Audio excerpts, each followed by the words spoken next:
For 2 years, the Swedish wagon lovers of America have been in mourning. It's been years since Volvo made a proper non-crossover wagon and Saab just ceased to exist altogether. But cheer up, Scandinavian estate aficionados, Volvo is back with the 2015 V60 wagon, and it is gorgeous.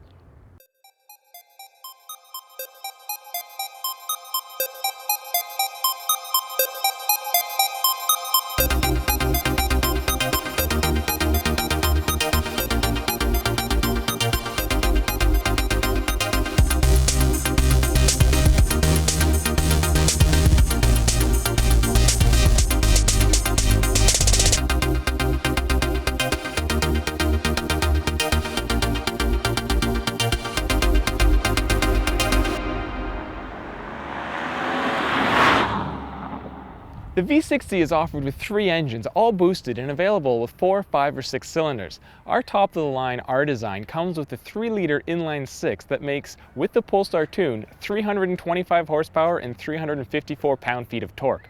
Sending power to all 4 wheels is a 6-speed automatic transmission. This model doesn't have the new 8-speed auto, as that is only available in the base front-wheel drive version for now. Official fuel economy ratings are set at 19 miles per gallon in the city and 28 miles per gallon on the highway. Those numbers aren't exactly great, but there is the less powerful, far more efficient version of the V60 called the T5 Drive-E.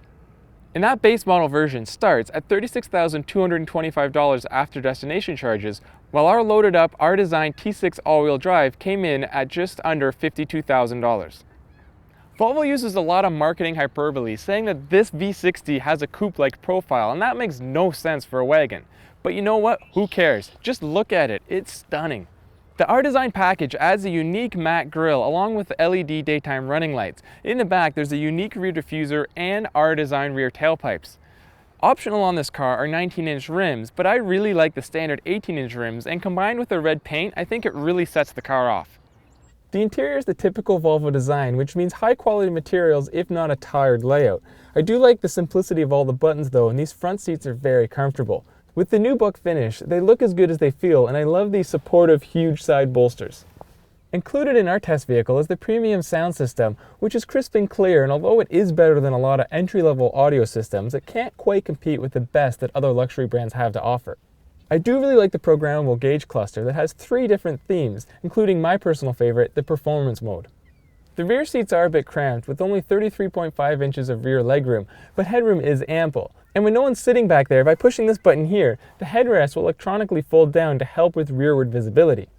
The back seats can also be folded 3 ways to help expand the cargo area to almost 44 cubic feet. And in the actual cargo hatch, there's a divider that'll split it in half so you can put smaller items in front and not worry about them rolling around.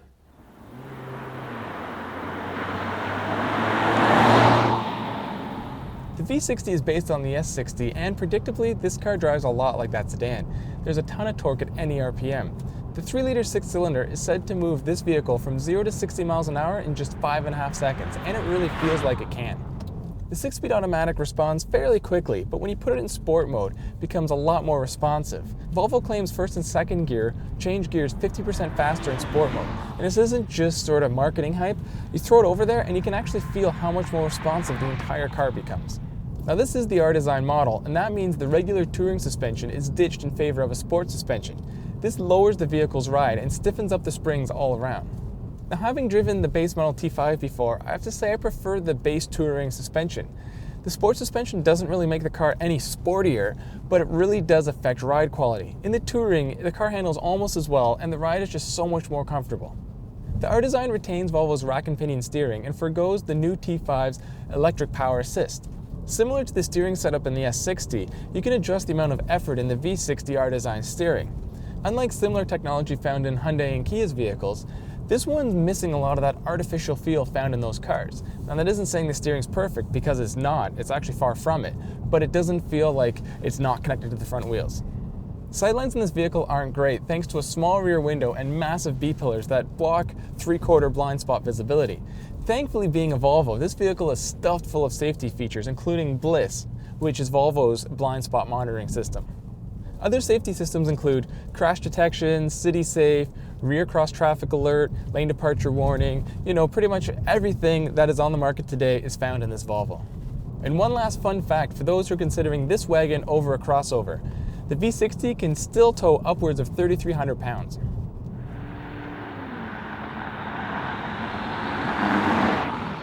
The V60 will compete against the BMW 3 Series Sport Wagon and the Audi Allroad. With the R design, Volvo offers a more powerful version of this car than either of those, and unlike the Audi, this isn't a pseudo crossover. Best of all though, the T5 all-wheel drive offers similar power to those Germans and is much cheaper. With great looks, a pleasant drive, and a competitive price tag, the V60 should bode well in the niche market of luxury wagons.